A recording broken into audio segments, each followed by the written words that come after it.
بسم اللہ الرحمن الرحیم۔ السلام علیکم۔ میں ہوں آپ کا میزبان محمد اسلم۔ آپ دیکھ رہے ہیں میرا ماضی میری طاقت یوٹیوب چینل۔ حاضر خدمت ہوں ہسٹری آف 55 بلوچ پارٹ 1 کے ساتھ۔ دوستو، آج کی ویڈیو میں آپ کو ہسٹری آف 55 بلوچ کے بارے میں بتاؤں گا۔ موجودہ زمانے میں ہر سبجیکٹ کی اپنی مخصوص زبان ہے، جس کی مدد سے اس سبجیکٹ کے اسٹوڈنٹ سبجیکٹ کو فوری پک کرتے ہیں، جبکہ دوسرے افراد جن کا اس سبجیکٹ سے کوئی واسطہ نہ ہو اس زبان کو ذرا دیر سے سمجھتے ہیں، جیسا کہ MBBS LLB اور میوزک کی اپنی اپنی زبان ہے، ایسے ہی ملٹری میں بھی اپنی زبان ہے، ایسے ہی ملٹری کی بھی اپنی زبان ہے۔ اگر آپ کا تعلق ملٹری کے کسی بھی شعبہ سے ہے تو یہ ویڈیو آپ کے لیے انتہائی مفید ثابت ہوگی اور آپ کی پرسنل ڈیولپمنٹ کے لیے انتہائی ضروری ہے۔ آپ مستقبل میں ملٹری جوائن کرنا چاہتے ہیں تو میری یہ ویڈیوز کا سلسلہ آپ کے لیے انتہائی اہم ہے۔ ایسے تمام افراد جو سنی سنائی باتوں میں آ کر ملٹری کو تنقید کا نشانہ بناتے ہیں، ان کے لیے یہ ویڈیوز بہت ضروری ہیں۔ تمام دیکھنے اور سننے والوں سے گزارش ہے کہ یہ ویڈیوز اپنے سب فوجی دوستوں سے شیئر کریں اور ساتھ ساتھ میرا ماضی میری طاقت یوٹیوب چینل کو سبسکرائب بھی کر لیں تاکہ دیگر تمام ویڈیوز آپ کو مل سکیں۔ دوستو، موجودہ 55 بلوچ کی جسمانی ایج تو بہت تھوڑی ہے، مگر اس کی روحانی زندگی کا سفر 1545 میں سٹارٹ ہو گیا تھا۔ 1545 میں ہندوستان میں 3 بڑے اہم واقعات ہوتے ہیں۔ ان واقعات نے آنے والے وقتوں میں پورے ہندوستان کو اپنی لپیٹ میں لے لیا۔ ان تینوں واقعات میں سے پہلا واقعہ یہ ہوتا ہے کہ شیر شاہ سوری قلعہ کالنجر پر حملے کے دوران اپنے ہی بارود میں جل کر مر جاتا ہے، جسے ایک بڑا ملٹری ایکسیڈنٹ کہا جا سکتا ہے۔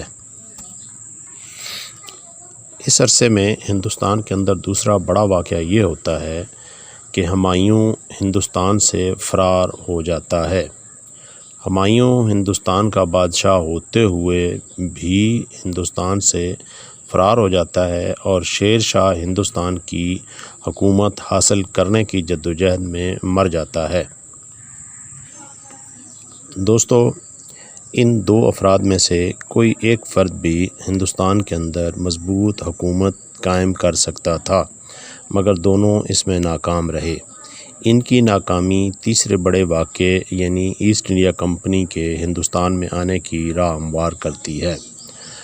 دوستو، ہندوستان سے تجارت کی غرض سے دنیا کے تمام ملکوں کے تاجر ہندوستان میں ساحلی پٹی کے ذریعے تجارت کرنے آتے رہتے تھے۔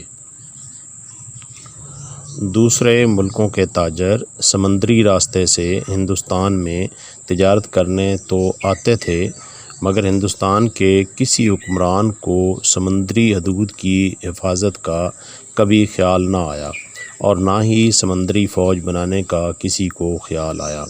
سمندر سے ہندوستان کی سرزمین پر اترنا کسی کے لیے منع نہیں تھا۔ سمندر سے نکل کر ہر کوئی ہندوستان میں داخل ہو سکتا تھا اور ہندوستان کے اندر کسی بھی مقام تک جا کر خرید و فروخت کر سکتا تھا۔ ان تاجروں میں انگریز، عرب، فرانسیسی اور ڈینش تاجر شامل تھے، جو ایک عرصہ سے تجارت کی غرض سے ہندوستان آتے رہتے تھے۔ یہ تاجر اپنا سامان تجارت سٹور کرنے کی غرض سے گودام کرائے پر حاصل کرتے تھے اور کچھ امیر تاجر اپنے سامان کی حفاظت کے لیے مکان یا گودام خرید بھی لیا کرتے تھے۔ یہ تاجر انفرادی طور پر اور اجتماعی طور پر تجارت کرتے تھے۔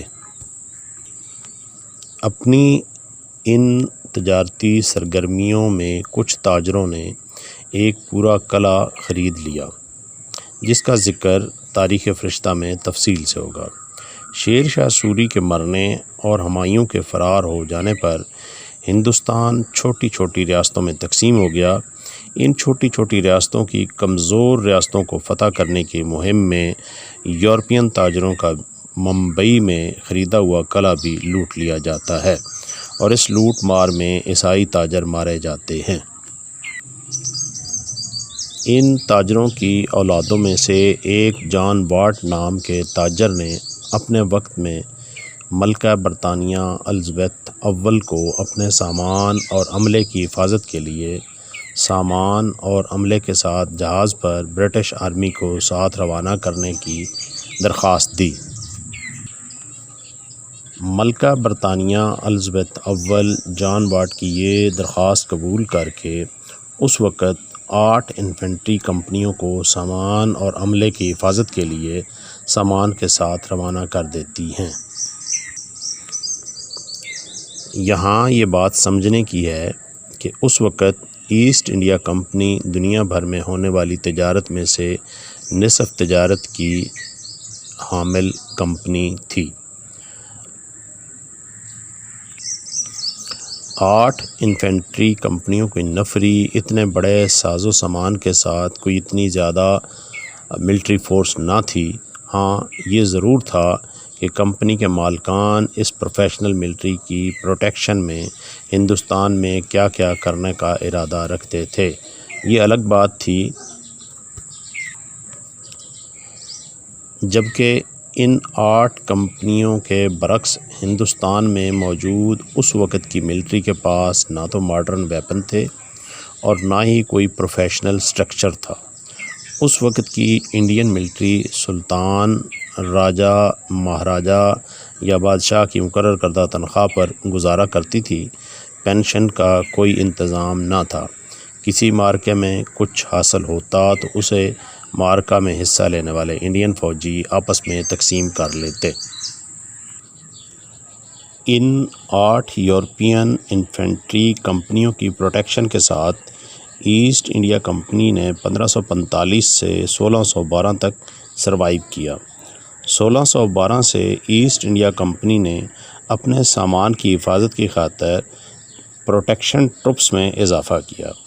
ایسٹ انڈیا کمپنی کی چالاکی اور ہندوستانی حکمرانوں کی نااہلی کی بدولت ایسٹ انڈیا کمپنی اپنی اس محافظ فورس میں اضافہ کرتی گئی، یہاں تک کہ 1757 تک ایسٹ انڈیا کمپنی نے ایک طرف ہندوستان کے حکمرانوں کے علاقوں کو اپنے قبضے میں لیے، تو دوسری طرف کمپنی کے اثاثہ جات کی نگرانی کے بدلے میں برطانوی فوج کے اخراجات اٹھائے۔ ابتدائی ان 200 سالوں میں کمپنی کے مالکان نے بمبئی، مدراس اور بنگال پر قبضہ کر لیا۔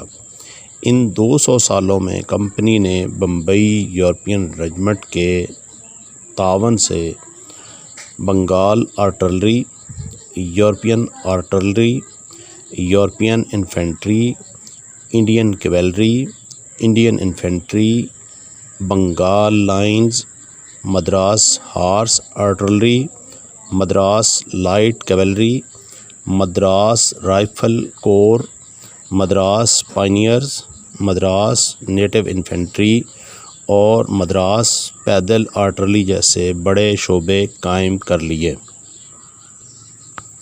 ملٹری کے ان بنیادی اداروں کو ہندوستانی افراد سے کھڑا کر لینے کے بعد ایسٹ انڈیا کمپنی نے برطانیہ سے ٹرینڈ ملٹری کے ORs منگوانے بند کر دیے۔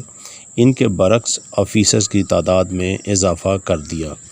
ایسٹ انڈیا کمپنی کے ان اقدامات نے ہندوستان میں کیا کیا تبدیلیاں پیدا کیں، جانیے ہسٹری آف 55 بلوچ پارٹ 2 میں۔ اپنے میزبان محمد اسلم کو اجازت دیں، ملتے ہیں بہت جلد نئی ویڈیو کے ساتھ۔ السلام علیکم۔